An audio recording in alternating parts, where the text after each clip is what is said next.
दिन अकल न यारी दिसिन भूल गया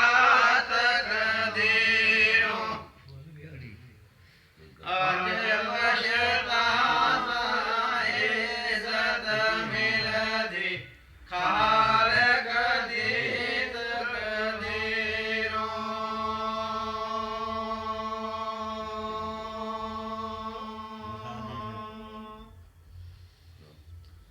हाय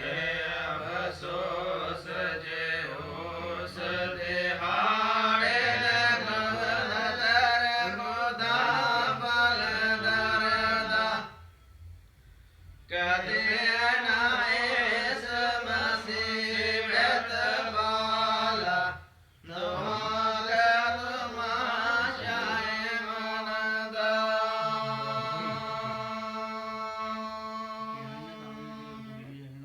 कि मैं बहुत एक गलती कर बैठो कि जो मैं थारे अरमान कर बैठो अगर उस वेले मैं कहतो या मेरो अल्लाह ये जो करने वाला थारे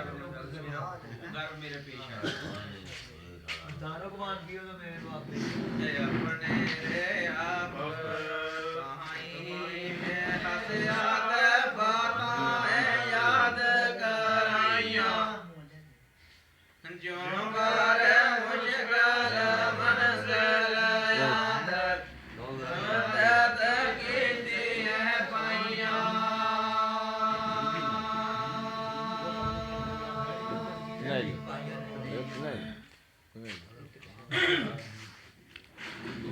नतीजा मिलिया मैनू ते बहुत गहर होई जो कोई हासिल होता है न करसी पकड़ मारे सी सोई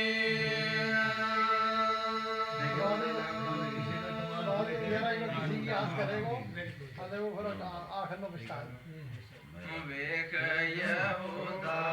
चावल कोड़ी ते मैनू वे हसाया कर अफसोस यहूदे वाहे इतना सुखन सुनाया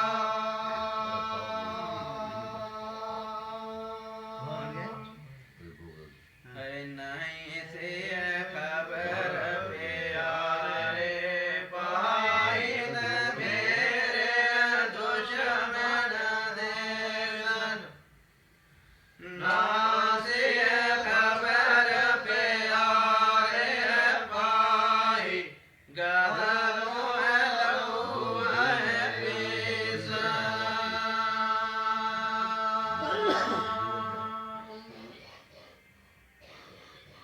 दिल बिच तां गरना दी आए दहर सो बेत दिलां दी गैरत रब दी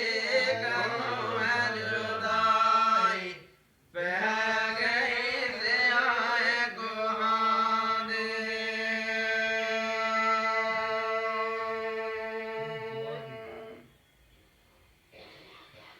ऐ पहुँचे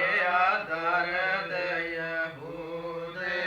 ताईद सुन कर बात ने मानी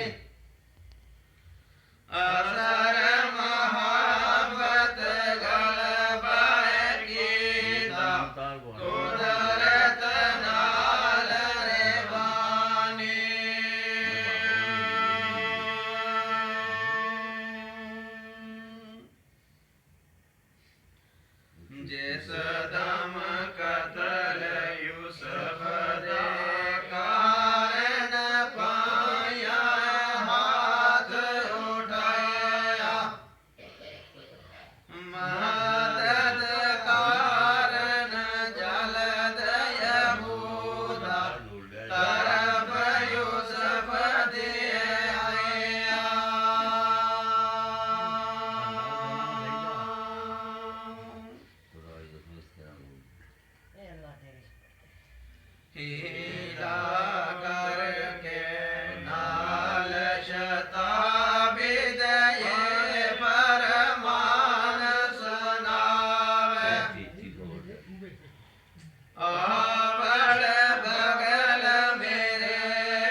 ਅਹੀਲਾ ਕਰ ਦਮ ਕਤਰੀ ਐ ਤੇ